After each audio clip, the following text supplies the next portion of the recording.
Entrando em contato com atendimento ao cliente... Para muitas pessoas é um jeito fácil de arruinar um bom dia, mas na Zendesk nós deixamos a experiência do cliente melhor. Melhor para sua avó, melhor para o seu vendedor preferido de flores, melhor para o cara do apartamento 3A, melhor para você, melhor para todos. Porque enquanto alguns dizem que o cliente sempre tem razão, nós dizemos que o cliente é sempre humano. E como seres humanos, queremos fazer algo melhor para todos nós. Zendesk, experiência do cliente com IA desenvolvida para humanos. Você que está ouvindo esse podcast, o que acha de uma empresa que sempre trabalha para trazer impacto positivo? Assim é o Google. Como? A Duda da Orbi é um exemplo disso. Ela usa a inteligência artificial para ajudar pessoas a recuperarem seus movimentos. É a tecnologia mais útil na vida das pessoas.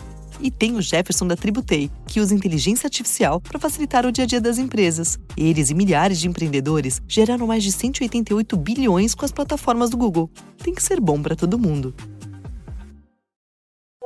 Opa, escutou esse barulhinho? Mensagem nova no seu WhatsApp. Já reparou que quando chega uma mensagem de um número desconhecido, você é avisado na conversa? Esse é o cartão de contato de primeira mensagem, uma das ferramentas de segurança do WhatsApp para proteger você e suas informações, que conta ainda com confirmação em 2 etapas e a possibilidade de bloquear e denunciar números suspeitos. Aproveite o WhatsApp para enviar mensagens de forma segura para pessoas e empresas. WhatsApp, privacidade para suas mensagens com múltiplas camadas de proteção.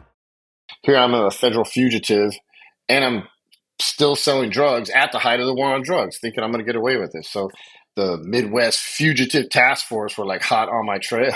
It was like crazy. Finally, they found me in a motel with like 20 pounds of pot and a couple $1,000, you know. I was just trying to dump that pot so I could get out of there again, but, you know, they got me before I could get rid of it all. Feeling lost? Then you're in the right place. I'm Amanda Knox. And I'm Christopher Robinson. And this is Labyrinths.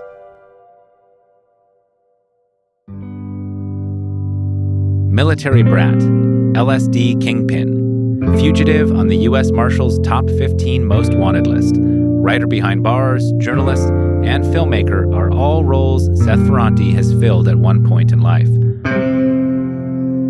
The self-described outlaw and ahead-of-his-time activist faced a highly publicized and lengthy prison sentence due to the DEA's early 90s crackdown on LSD.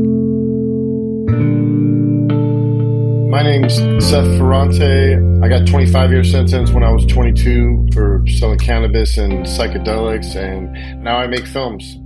Where would you say your story of being lost begins? I think at the age of 13... that's when I started experimenting with drugs. You know, I grew up with a man who adopted me that I thought was my father that I called dad. And it was like that age at 13 where there was kind of some friction between me and him. My mom disclosed that, you know, I did have a biological father. And I had met him randomly like a couple times, but I didn't have any relationship with him. Grew up in the suburbs. I was playing sports, got good grades. You know, I was in the choir.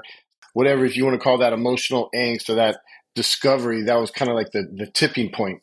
That's a whole identity crisis, right? Like the person that you thought was your father is not your father. How did that impact what choices you made in the immediate and far future? I'd say from 13, it was kind of like a downward spiral, you know, into the drug world.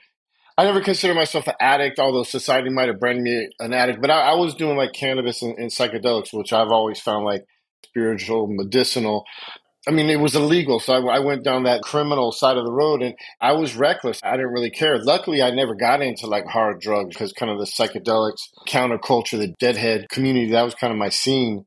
In some ways, the subculture that formed around the Grateful Dead in the 1970s was unique, with fans following the group from venue to venue, for each show was partly improvised. But the vibe created in this space was also indicative of the era and deeply influenced by the use of cannabis, LSD, and other psychedelics, which contributed to a secular kind of spirituality in the scene. You were very young to be in the drug scene. Was that interesting, intriguing, exciting, scary? Like, what did that look like for you at such a young age? You know, when you're a kid, you know, you're always trying to be older than you are.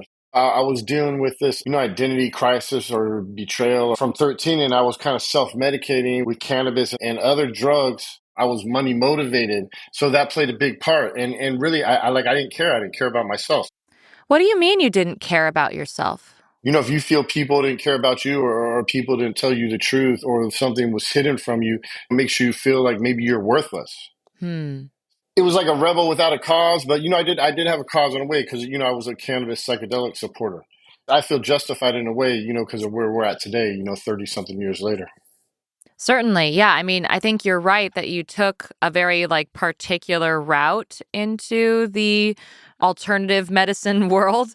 Instead of going the opiate route, you went the deadhead route. Can you describe to me what it was about that world that attracted you at that time? I think it was a freedom, maybe the whole thing from the 60s. I mean, the music was okay. I wasn't a big, like some of my friends that are deadheads are like die hard for the music. I broke laws that I thought were wrong. So I was an outlaw. Once I got in trouble, once I got busted, and once I got involved in this and the law came in and they put so many stereotypes on you, you like doubt like your whole existence, like everything I thought, it's wrong because I got this sentence, I'm a drug addict, I'm a criminal, I'm this, I'm that. As a kid, you have that bravado. I was attracted to the outlaw scene. I was attracted to the drug dealing. And like I said, I wasn't into like the coke and heroin stuff. So it just seemed like a kinder, tamer drug dealing world to me. I mean, let's also recall that you were very young. The science shows that anyone who's under 25 is much more impulsive, less reflective sort of person just because their brains are not fully developed. That idea of being self-reflective in that moment or of having this broad perspective of what this would all mean for your life was just kind of out of reach for you at the time. I could totally see that. I think a lot of us can relate to the fact that we don't really want to follow laws that don't make sense to us. A lot of people break those kind of laws all the time. They just don't happen to do it in the height of the drug war. I think maybe we should set the stage a little bit and talk about when this was happening. Can you paint the picture of when this was happening and how that particular moment in history impacted you personally? My case was 1991. They started like the recent episode of the drug war around like 1988 when they passed this. It was like this big omnibus criminal act, and it made all the mandatory minimums. It made all the federal sentencing guidelines. And basically, those laws were aimed at targeting African Americans for the crack trade from 85 to probably like 88. That's when like the crack epidemic, erupted like in New York, all the big cities and stuff. They were scared of narco-terrorism, and they had these African-American gangs slinging crack and shooting at cops and stuff like this. So they put the hammer down hard. When President Nixon declared drug abuse public enemy number one in 1971, the media quickly began referring to the effort as the war on drugs. Under the Reagan administration, the battle flag was raised once again as funding for FBI drug enforcement units went from $8 to $95 million, and Nancy Reagan promoted complete abstinence from drugs with her Just Say No campaign. But while the Controlled Substances Act placed cannabis and LSD as Schedule I drugs, alongside heroin and cocaine, they weren't associated with the skyrocketing murder rates in cities such as New York. That led law enforcement to target low-income Black neighborhoods, where crack was more prevalent than cocaine. In 1986, Time magazine named crack cocaine Issue of the Year. According to FBI data, Black youth comprised 14.5% of all drug arrests in 1980, but in 1990, the percentage shot to 48.8%. But then after like 3 years, people started calling out the laws, saying these are racist laws. You're only using these laws to target inner city Blacks. So, once that happened, then like the DEA and the other federal agencies, they had to be like, oh, okay, no, wait, we bust white drug dealers too. So I was in that first wave when they were going out into the suburbs. A kid was tripping on LSD and he shot a cop in the arm at this field party. Like it was like some crazy stuff happened, and that started the investigation on what I was doing. But then it was the suburbs like Northern Virginia, kind of upper middle class, but not like super upper middle class, you know what I'm saying? But nice area, kids would get cars when they're 15 to 16. Sure. I was just like selling in that area. So I was just like the dude, and as everybody went off to colleges, I would, follow them up to the colleges. I was that guy. That's what I did. I had like 15 colleges. I drove around in 5 states.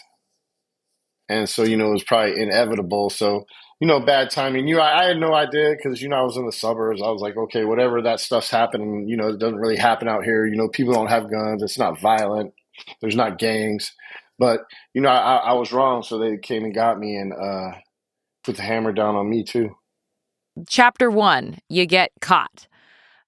Then what happens? Literally, I'm like 20 years old. And so they're like, you need to cooperate or you're going to do 20 to life. Like for non-violent cannabis, like I don't even think I'm a criminal, I consider myself an outlaw. They threaten these big sentences, get you to cooperate. So, but also I thought I was a smart kid, probably I thought I was smarter than I really was. I was full of confidence. So I told the feds, I said, I will cooperate. And they gave me a personal recognizance bond. They thought I was going to like bring people and bust them and make cases for them.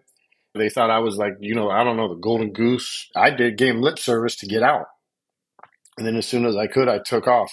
As it came out, they felt like I outsmarted them or a young kid, like I, played them or whatever. So that's why they went after me so strong. And they made me like a top 15 U.S. Marshals list.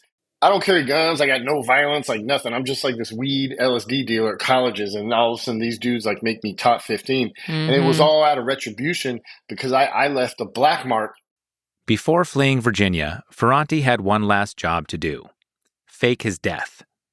By leaving a suicide note in his car, throwing his clothes and wallet into the intense rapids of the Potomac River, and alerting 2 hikers of a bridge jumper before heading to the airport, Ferranti attempted to cover all his bases before flying cross-country. But this master plan had one fatal flaw. Ferranti had tossed his clothes off the wrong side of the dam, and after authorities spent 2 weeks searching the adjacent river for a body, they labeled his suicide a hoax. How did you take off? What was your plan? Well, I had a little money, so I was going to go to California. That's where I grew up, California. I was going to chill for a little bit, but I was going to try to get like a good permanent ID, like that I could get a passport for. So even before I became a fugitive, I read all these books about getting fake ID. So, back then it wasn't even identity theft. It was like you would only get a charge if you used the ID in a different name for fraudulent purposes. So I figured out through these books, how to get the real IDs. Probably the most famous book they sold was like the Anarchist Cookbook. The Anarchist Cookbook, written by William Powell and published in 1971, is exactly what its title suggests: a series of recipes for defying law and order. Its legality was questionable, as it featured instructions on how to manufacture explosives, manipulate phone systems, and produce illicit substances. So I read all these books. I read like 25 books on like how to establish fake ID. And then I just started going right to the DMV. I'd get the paperwork I needed. So, I would comb the obituaries. I would find a birth certificate, someone under 5 who died in one state and was born in another, because they don't cross-reference birth certificates. Once you get the birth certificate, you're home free. Yeah, so I did that. I had a bunch of fake ID. I was out in LA and I was a drug dealer. So I was spending money like I was a drug dealer, but I wasn't making any money. So I would like went broke real quick. I had to do something, right? And I was just not like working a normal job type of dude. I've always like made money off my ideas or business or whatever. I went to Texas. I hooked up with my old weed connect, the Mexican dude, and I started getting weed again. I was selling to Texas. At that time, Texas, being right on the border, was kind of flooded with a brick pot. You couldn't really sell it there. But then I met some people from Missouri, and I started taking the train to Missouri, and I started making a little money. I mean, I didn't know I was a top 15 U.S. Marshal Assist Most Wanted few. I had no idea. I'd watched all the shows, like America's Most Wanted or Unsolved Mysteries. And I saw like sometimes serial killers, it would take like 3-4 months to match up their prints, right? So I was like, to match my prints up in NCIC, if anything happened, it's probably going to take a long time because who am I? Right. So, but at the same time, I was real stupid because here I'm a federal fugitive and I'm still selling drugs at the height of the war on drugs, thinking I'm going to get away with this. So I was bold, brash, reckless, did what I did and ended up where I ended up. At the time, you couldn't have told me anything different. So, but eventually I got busted again. They matched up my prints. And they extradited me back to Virginia, where my case was out of. And like they matched up my prints and like they knew who I was like in 3 days. Because I just got arrested on a state thing. I had fake ID, so they let me out. But then I was trying to get everything together. And they had like the Midwest Fugitive Task Force were like hot on my trail.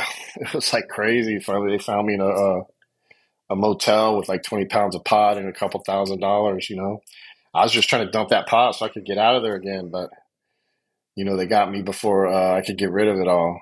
So how long in total were you on the run? Almost 2 years. And so that was between the ages of like 20 and 22? Yeah. From 91 to 93. So I'm getting the vibe that you're a hustler kind of kid. You're scrappy. But still, that's hard. Like, what were the challenges, the unexpected or expected challenges that you faced while you were on the lam and adrift that way? Like, you can't be who you are. Hmm. You can't talk to anybody that you talk to, like even my parents. Me and my mom had set up some like codes, like I did like with payphones and stuff where she could call like from payphone to payphone at like certain time periods. So we had like codes that we would send back and forth in the mail or like through, one of my other relatives. So, but I couldn't call her. Basically, I had to be whoever the ID said I am. And I had a bunch of different IDs and sometimes I would switch them. So it's like some paranoia. It was like some cloak and dagger, especially the first 6 months because I'm staying in LA and I just rented a room from someone paying cash. I was like super paranoid. The feds just crashed my whole world. So, I'm thinking like they got superpowers or something. They know everything, Mm-hmm. even though, I learned later everything they mostly know through informants. At that time, like I'm thinking like, they're like right on me. I mean, they don't even have cell phones and, but I'm like, they could track me. That's how I was thinking. I got more used to it. The more I separated myself from the event, the paranoia went away. I think a lot of times my identity was based on making money. So if I wasn't making money or doing something or making something happen, like I felt less of myself. Hmm. You can never be yourself. You can't, be in touch with your loved ones. You can't slip up. You're lying to people all the time. Hmm. It's like your whole existence is a facade, It's like you put on this mask. Okay, this is this person and this is how these people know me, and at that point I wasn't willing to trust anybody that much with my freedom. Yeah, I mean, it's funny. I've never been on the lam before, but thought about it. Like after I was acquitted and sent back home, but then I was put on trial again and I was convicted again and I was facing extradition. In the same way that a part of me imagined killing myself, another part of me was like, what if, like people were sort of wink, wink. I have a bunker in Montana where you can hide out. Like a part of me was like, is that my life? Am I going to be like on the run from the law? Like, is that going to be my life? I think I intuited just how emotionally difficult that would be because of the isolation that it would require. And it would be indefinite. Like you would be living a life of self-imposed paranoia and isolation, and that idea that you couldn't be yourself. Like I was already facing that question even before I was facing that extradition problem and an on the lam problem. There was like coming home after being accused of a horrific crime and it being like in the news so much. I realized that like my identity wasn't even my own anymore. There was this idea of me in the world that was like a fake idea of me. And so like who I was didn't in like the public imagination didn't even correspond to who I really was. And that was so isolating and debilitating. And a lot of people who loved me suggested, hey, why don't you change your name? And I was like, but then I would be living a false life. Like I would be pretending to be someone that I'm not. And that doesn't make it any better. Like, that might make it on a superficially easier, maybe, but I still have this face. But like deep down inside of me, that means that I am sort of having to pretend that I'm not who I am or even act like there's something wrong with who I am when there's not. I've had to go through these thought cycles before in a way that maybe not a lot of people can fully relate to. And it sounds like you sort of lived that nightmare that I just imagined might be my reality. It's kind of like, I think like military, like when people go to war, they don't know what to expect, like any step can lead to death. And a lot of people, if you haven't been to in a lot of those life or death situations or war or been in these criminal justice situations like we have, I don't think you can really understand because I mean, I know how I felt okay, I knew I was getting out and I knew I had a date and eventually that date came. But until I got out, like I didn't really believe I was getting out. Hmm. I don't know if it's a defeatist attitude or our minds just, we got to accept this. Mm-hmm. You know, you can't be hoping for something, you know, that's not going to happen because then you're just going to be upset all the time, thinking about what you don't have. You know, you talk about how you had this like secret code and you were able to talk to your mom. First of all, what did she think about all this? But also, were there any other people that you relied on this journey, or were you truly like on your own, picking yourself up by the bootstraps? Like, what did that look like? Yeah, I would say my mom was horrified because, you know, she didn't think I was a bad person. And for them to like, you know, put like I'm the Fairfax, you know, LSD kingpin and, you know, write all this stuff about me in the papers, like I'm Pablo Escobar or Scarface. You know, and my mom knew me, so I think she was horrified. I bounced what I wanted to do, you know, off a couple people, and my mom was one of them, and she basically told me like, you know, go, you know, if that's what you feel you need to do. And not only did we have the little secret phone code system, like on certain dates and stuff, like she used to mail me packages. Like I had PO boxes where I was establishing fake identities. So my mom used to make me like peanut butter brownies, just like if I was in college, and she'd make me peanut butter brownies and send Oh, them in a package. Yeah. But my mom was really, oh, really religious woman. But you know, I mean, she loved me fiercely, and I was her little boy, and she didn't think I could do any wrong. When I got caught, yeah, I was like almost relieved that I could be myself again. hmm. You know, that I could call my mom. But I had one friend. I had a friend, Zane Mays, who I went to high school with him in Virginia. He was down in Arlington, Texas, going to University of Texas, and so I went down there. And him and his girlfriend, they were from Virginia, so they knew about me. They knew I was a case. They knew I was a fugitive. So they helped me out. Zane actually, I think he got a probation case. I don't think he got any Fed time, but he actually, like for aiding and abetting a fugitive, you know, because the U.S. Marshals found out. Yeah. So just for being my friend, you know, he got a federal case. No, and I haven't talked to him since, you know. I told him if something did come to that, I told him, you know, go ahead and inform on me, say whatever, so you don't have to do a sentence, you know, for helping me.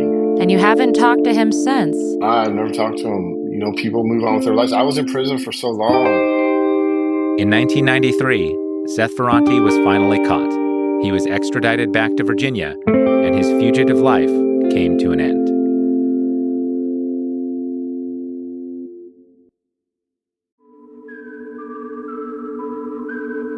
We could tell you all the great reasons you should support Labyrinths on Patreon, including ad-free episodes and exclusive patron-only content.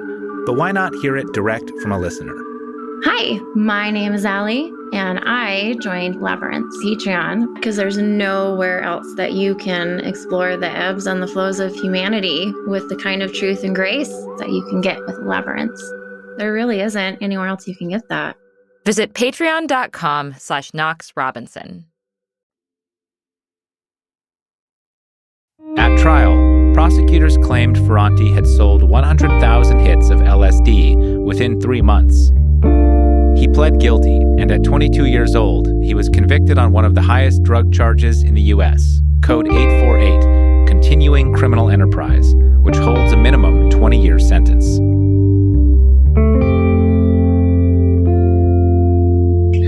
It's called CCE, Continual Criminal Enterprise. It's like just an ongoing drug conspiracy where they say like I managed like 5 people and I was a kingpin and all this stuff.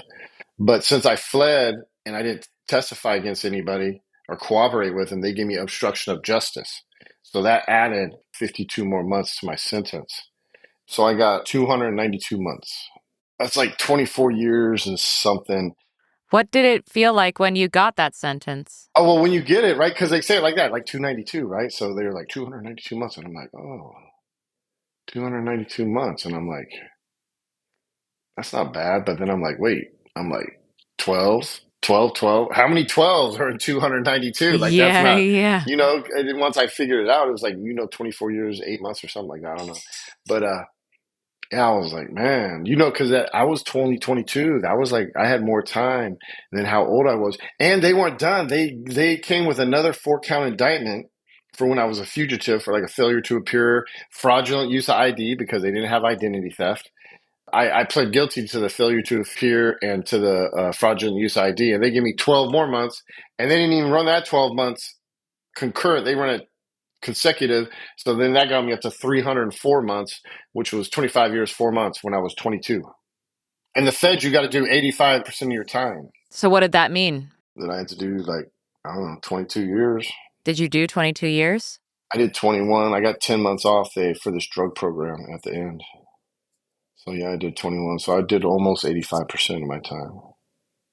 Almost spent as much time in prison as you were alive at the time that you were arrested. Prison was really, that was like the second chapter, you know, if we're going by chapters, or the second act. Yeah, Act 2. Let's talk about Act 2. I don't know, man. When you're that young and you got that much prison time, like staring you in the face. I mean, any in prison, you know, any time in prison, you're just like, what the fuck? You're like, this is bullshit. This shit sucks. Like, can't do nothing about it. You're stuck. You know, yeah, you can have supporters on the outside, you can have lawyers, but still, you're the one stuck in there. You're the one that has to deal with it. I had to grow up to become a man. You know, I was like a little spoiled mommy's boy. You know what I'm saying? You know, not like I had a silver spoon in my mouth, but you know, my parents were middle class. You know, military. You know, so going in there, it was like culture shock. I had to go in there. You know, I had to prove who I was. I had to prove myself. Luckily, I've always played sports. I'm not really big, but you know, I'm like 6'1", 215, so I got a little size. And even when I first went in, I was, you know, I wasn't as big. I was probably like 185, but I still had played sports. I was athletic. It's weird, like in prisons, like in a men's prison, like, you know, you get kudos for like being a good athlete. You know, that's like admired, you know, because you got like that alpha male thing. You know, obviously the number one thing is if you could fight. It's almost like they infer that you could fight because you're fit enough to play sports. Yeah, that's what they do. That's what they do, you know. I was out in the mix, you know, like what they call the mix. And, you know, most prison systems are like 5 levels, you know, basically like a minimum, you know, camp, a low, medium, a high, and then like a super max, you know. So I started in like what people, you'd say level 3, like a medium. They call it gladiator school. So you just had to fight, you know. People weren't getting stabbed a lot, you know. Definitely people weren't getting killed. But, you know, people were getting beat up. Your skin color is like your flag. You know, that's how everything's broken down. It's all broken down by race. And then after race, it's all broken down geographical, you know, or by gangs. I learned a lot of stuff. You know, I played sports. I stayed out of the way. When I first came in, they had Pell Grants where the government was actually paying for prisoners to go to school, like college. So I started doing that, and I was in Manchester, Kentucky. It was like a brand new prison, and there were actually teachers coming from Eastern Kentucky University every night. So I got like my first 24 college credits. Eventually, I went in through correspondence, which my parents paid for. I got an AA degree from Penn State. I got a bachelor's degree from University of Iowa, and I got a master's degree from California State University. You know, but this was over the years. I mean, I started in 93. I didn't get the master's till like 2010. So that was kind of like my educational journey. From being in the law library, typing up stuff for my college classes all the time, guys that I was playing sports with were always bringing me like administrative remedies, grievous forms, because, you know, you're supposed to type them up. So, you know, guys would ask me, like black dudes, Spanish dudes, Mexican dudes, whoever, Colombian, Jamaican. You know, if I played sports with them, they see me typing, I would start typing them up. So eventually, after a couple years of doing that, I became like a jailhouse lawyer, but only for like in-house stuff, not for like legal cases. Sure. You know, for like administrative remedies and stuff like that. Like I would get dudes their good time back. I would give them their phone time back. Like if they lost it, you know, for a violation, I would help to get dudes transferred. I would help to get their visits back. You know, move units, you know, get into a program, you know, all stuff like that you could do like through the administrative remedy process in the Bureau of Prisons. We called those domandinas, and he had a very specific language that you were supposed to use. We didn't have the ability to type them up, but you had to be able to write it. Half the people that I was imprisoned with didn't know how to read or write. Like, that was the culture shock for me, was like, not only was I in a foreign country where everyone is speaking an entirely different language the entire time, but also like I was a college-educated kid living in a space where half the people didn't even know how to read or write. And like, that was kind of my hustle too, is like I would read and write for people and do their domandinas, or I would help them do requests from commissary and all that kind of stuff, read their court documents for them, talk to the guards or the doctors for them, because a lot of them were foreigners in my prison. Like, good portion of them didn't even know how to speak Italian. So I had to like figure out what they needed and try to translate for them. Did you figure all of this out, like this way to live, through this pretty early on, or was it a long process of figuring out what this prison world was and how you fit into it? I'd say it took me, probably like a good 2 years to figure it out. And like I say, I mean, it was a violent place, but it wasn't like gang infested, and it was more like homeboy type of stuff. So I tried different stuff. Like you meet dudes and they're like, oh, like you should, get your apprenticeship for carpentry, go work in the wood shop. Like you should go to the horticulture because they do got different programs where you can learn trades. I worked in the kitchen. I had like all the different jobs. I kind of ran through the gamut. Yeah, eventually I ended up in recreation as a clerk. Because I was down there playing sports all the time. So I started, I would like keep the books like at a basketball game or something. And then eventually I got that into a clerk where at a couple different spots, like I had like my own office, my own typewriter, like everything. Well. Yeah, I just had to do like little newspaper stuff for the sports and, like some purchase orders, like the recreational, officers need stuff, I'm supposed to type it up. But a lot of them, they didn't really bother me. They just let me do my own thing. But prison sucks. I mean, really, I wouldn't wish it on my worst enemy, but still, it's like, you're just trying to find like the easiest path, like the easiest way, do the time. Don't let the time do you. Mm-hmm. So, and that one means it's like, set your agenda, set what you want to do.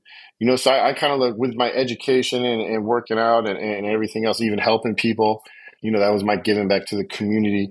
I kind of looked at it as, like you could take a sabbatical in the belly of the beast. The mental perspective, I had to do to get through, but also when I was in there, I was, about halfway through my bid. That's when I started reaching out, and trying to become a writer. One of the things that I hear about pretty frequently from people is that you can learn a trade at certain kinds of prisons here in the U.S. And that was not really available at my prison. There was a lot of just sitting around doing nothing because there was nothing to do.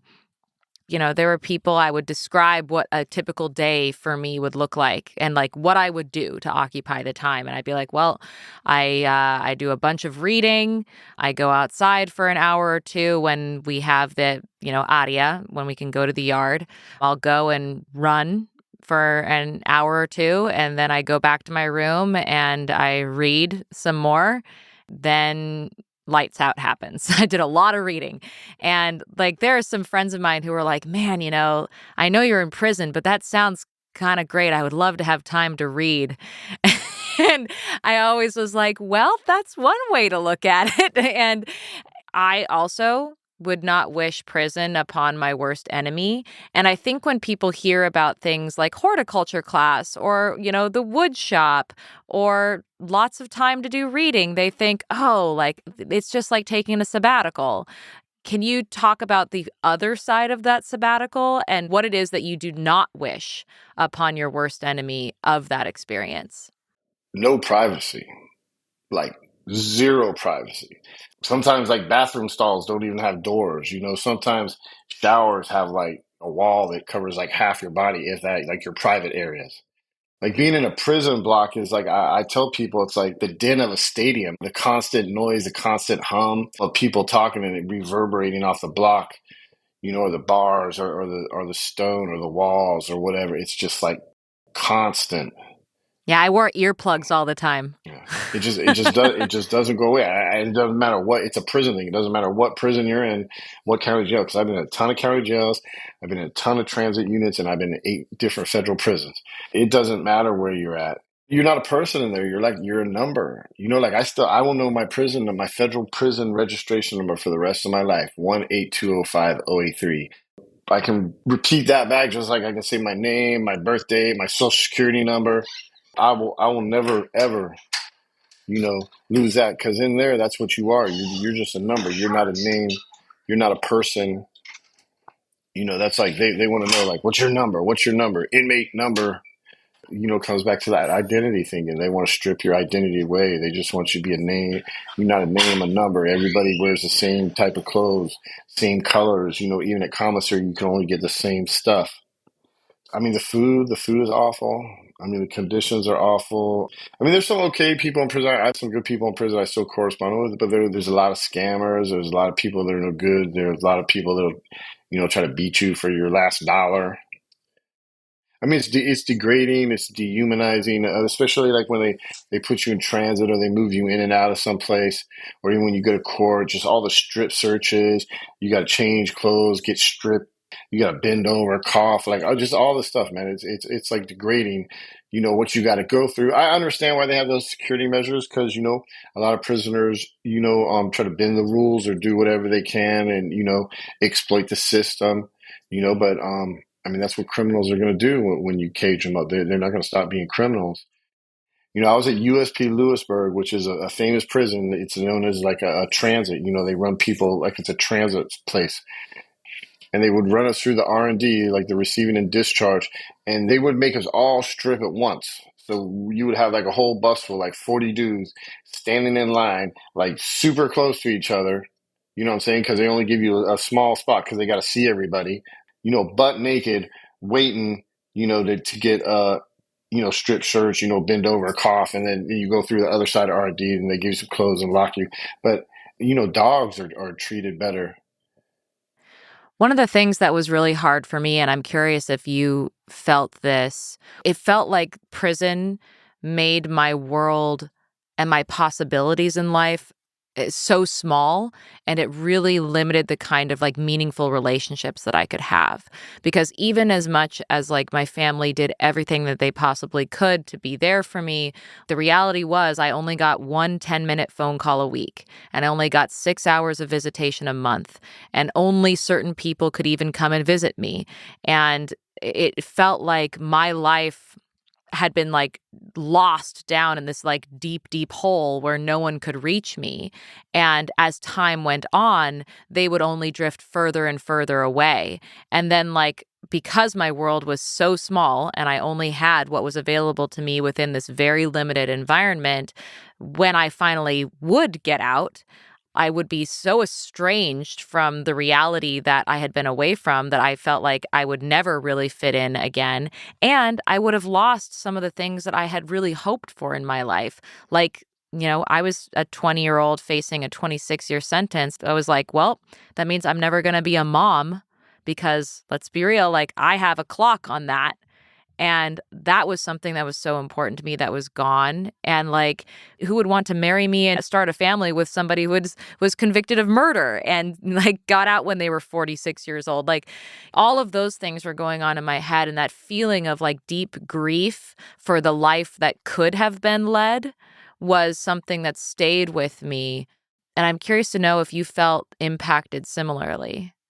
I would say for the first 5 years I was locked up, like I played like all those, could have beens, would have beens, like what if I roll back the clock, like what if I did this at this time, and I just went through all those things and like I'm telling you for 5 years, probably like my subconscious, my conscious, my dreams. I remember when I first got locked up, I would have these dreams like I was on the street still.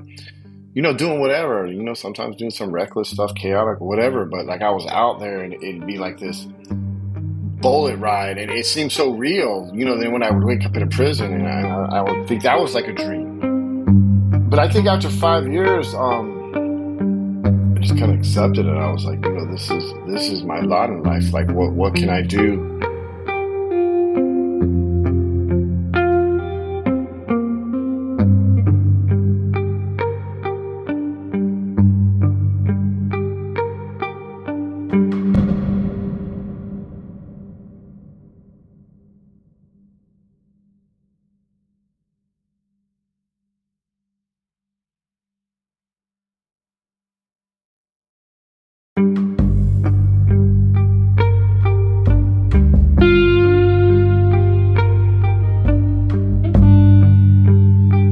My family, like, everybody got master's degrees, like that's expected, even though I was like the black sheep, I still felt, obligation, like that was expected of me.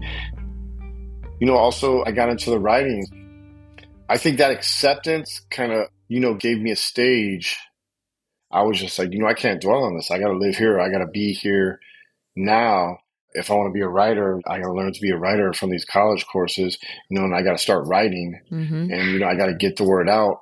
That time too, I started reading these books because I read a ton. I was the type of dude, I would have like 5 books I'm reading, I would read really to escape, for boredom or just, to kind of isolate myself sometimes. If people see you reading a book, they'll leave you alone.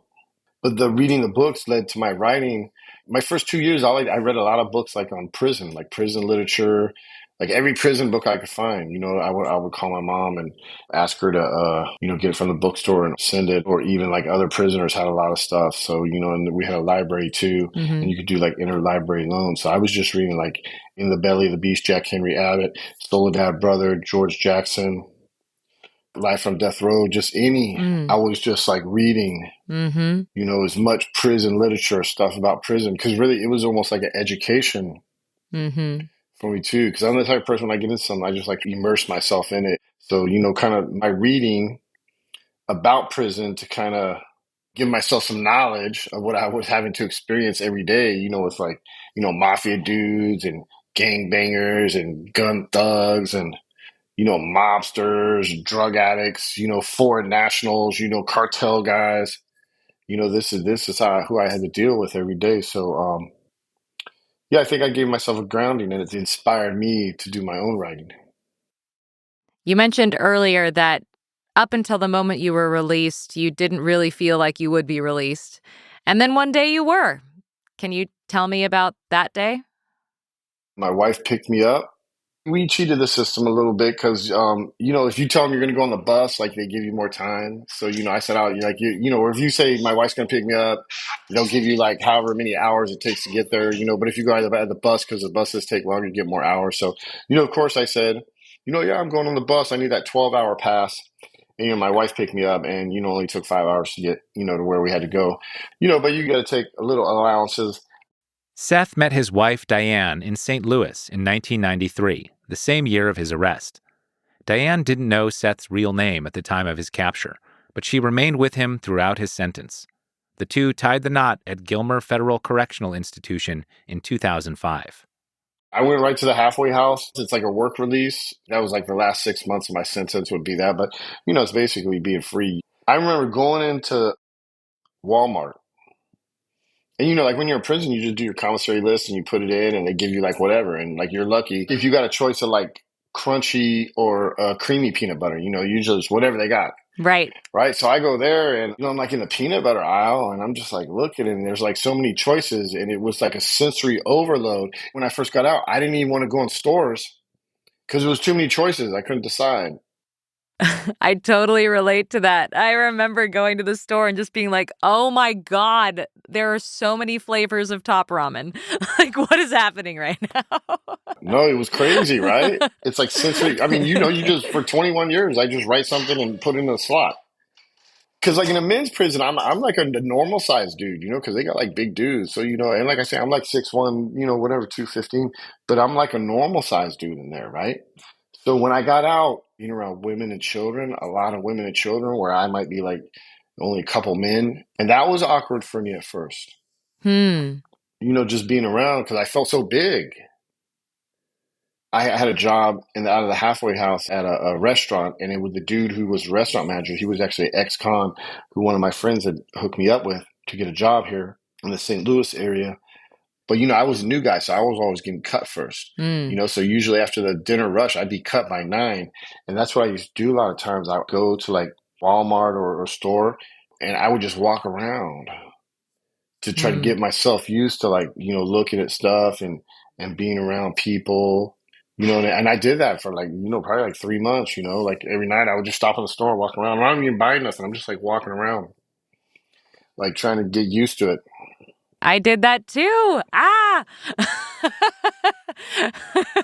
Crazy, right? A lot of walking around. I love like the whole walking around a store thing too, because it's like you're around people, but you don't necessarily have to talk to them, because that can feel really overwhelming. It's just like taking tentative steps towards being around people and like having purpose. And everyone else is like bustling along doing their own thing, but you're still sort of like, you're in the midst of them, like, so I hear that.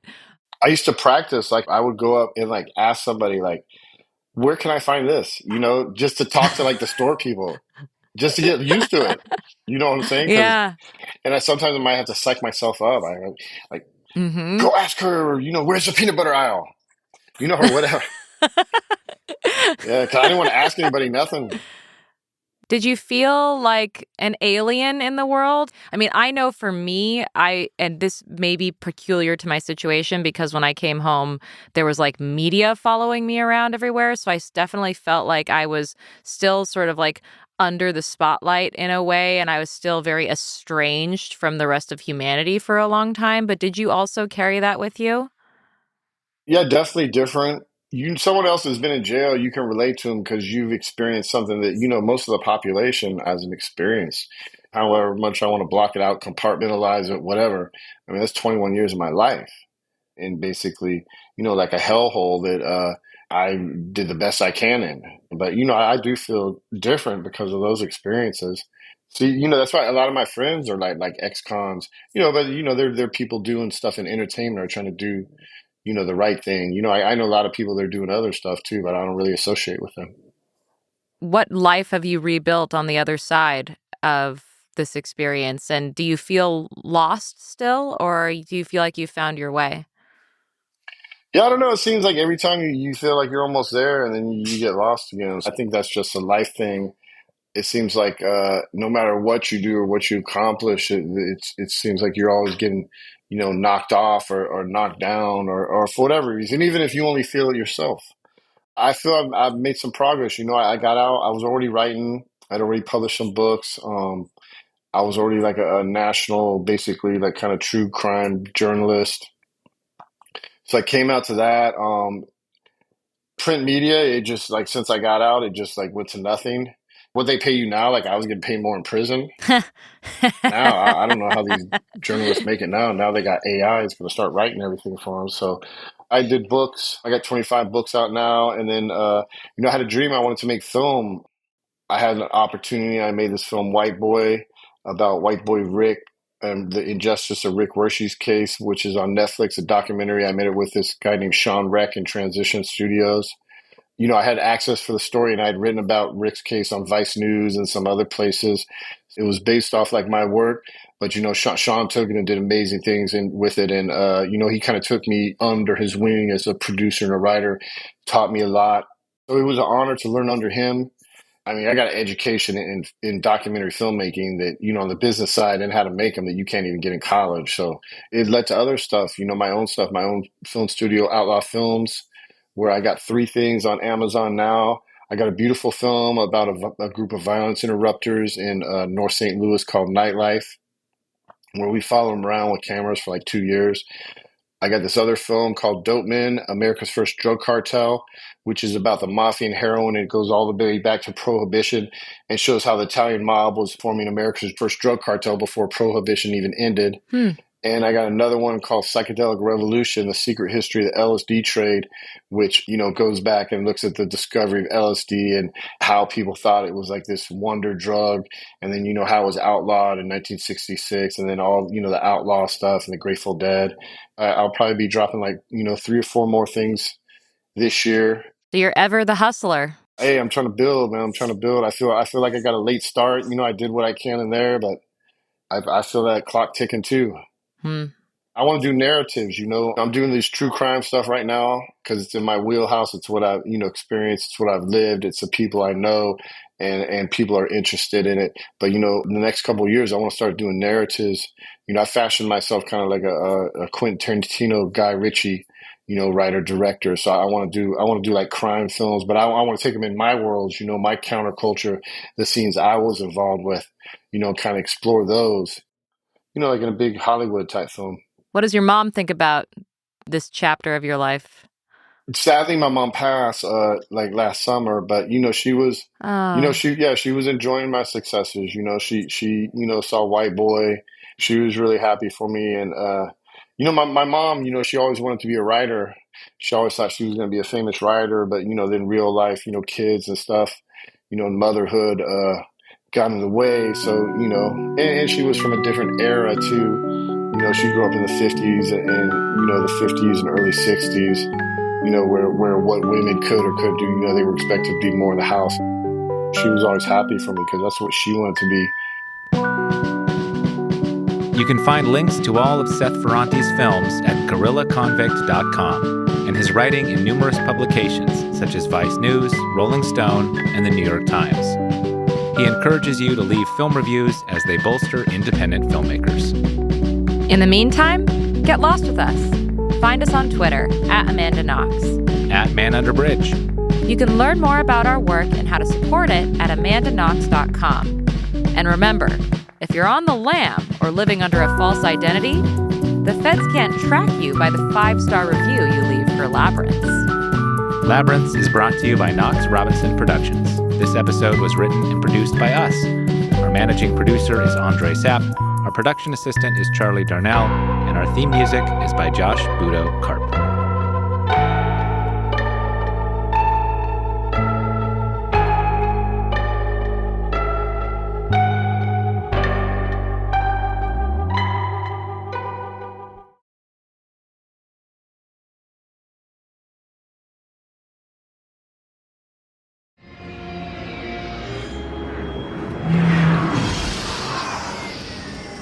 Hold it right there.